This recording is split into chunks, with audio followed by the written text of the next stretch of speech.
Welcome to CARICOMP Insider, where high-tech facial recognition meets real-world intelligence.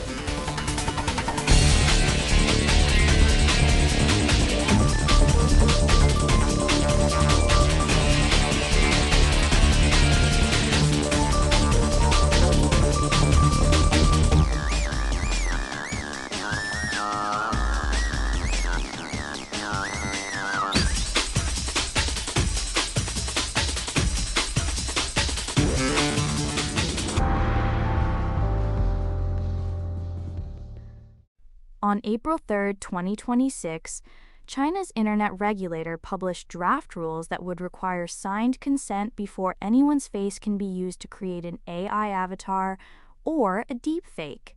Every synthetic likeness would need a visible label, and minors would get extra protections on top of that. That might sound like a story about China. It's not. It's a story about what happens to evidence in courtrooms, in insurance claims, in any investigation that relies on a photograph of a human face, when governments around the world start demanding proof that an image was authorized and unaltered before anyone can use it. If you've ever taken a selfie, posted a photo online, or been captured on a security camera, your likeness is already floating through systems you never opted into. That reality just got a legal framework, and not just in one country. The EU's AI Act takes effect in August 2026, with its own requirement that all AI-generated content, including deepfakes, carry a clear label identifying them as artificially manipulated. In the US, the federal Take It Down Act, signed in May 2025, already makes non-consensual, intimate deepfakes a crime and forces platforms to pull reported content within 48 hours. 3 major jurisdictions, all moving in the same direction, all within about 18 months of each other. So what does this convergence actually demand from the people who handle digital evidence every day? China's Cyberspace Administration, the CAC, laid out specific obligations in its draft. Anyone generating a synthetic likeness of a real person must first obtain that person's explicit consent. The resulting image or video must carry a prominent label, marking it as AI-generated. And for children, the rules add a separate layer of safeguards. The draft was open for public comment through early May, so implementation details could still shift. But the direction is unmistakable. Consent isn't an afterthought anymore. It's a documented prerequisite. Now, zoom out from Beijing and look at what this means inside a case file. For years, facial comparison workflows focused on one question: is the match accurate? Courts and prosecutors are adding a second question that carries just as much weight. Can you prove this match was authorized and untampered? That's not a detection problem, it's a documentation problem. Federal evidence rules in the US are already being amended to address deepfakes directly, shifting the burden of proof for any evidence suspected of AI fabrication or alteration. The assumption used to be that a photo was real unless someone challenged it. That assumption is dissolving. For anyone running a facial comparison, whether you're matching a suspect to surveillance footage or verifying someone's identity for an insurance claim, the new expectation looks like this. You document where each comparison image came from. Was it seized? Obtained with consent? Pulled from a public record? You record who authorized the use of each image. You verify whether any face in the comparison has been modified or filtered before analysis.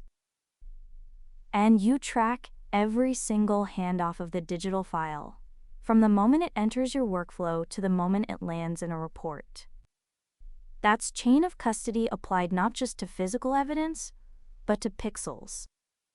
For someone who's never thought about this, if you've ever sent a photo to your insurance company after a car accident or submitted a headshot for a background check, This is about whether the person on the other end can prove your image wasn't swapped, altered, or generated by a machine. One story from the CAC's own reporting underscores why this matters beyond the courtroom. An elderly woman in China interacted with a digital avatar of her deceased son, a synthetic recreation of his face and voice built with AI.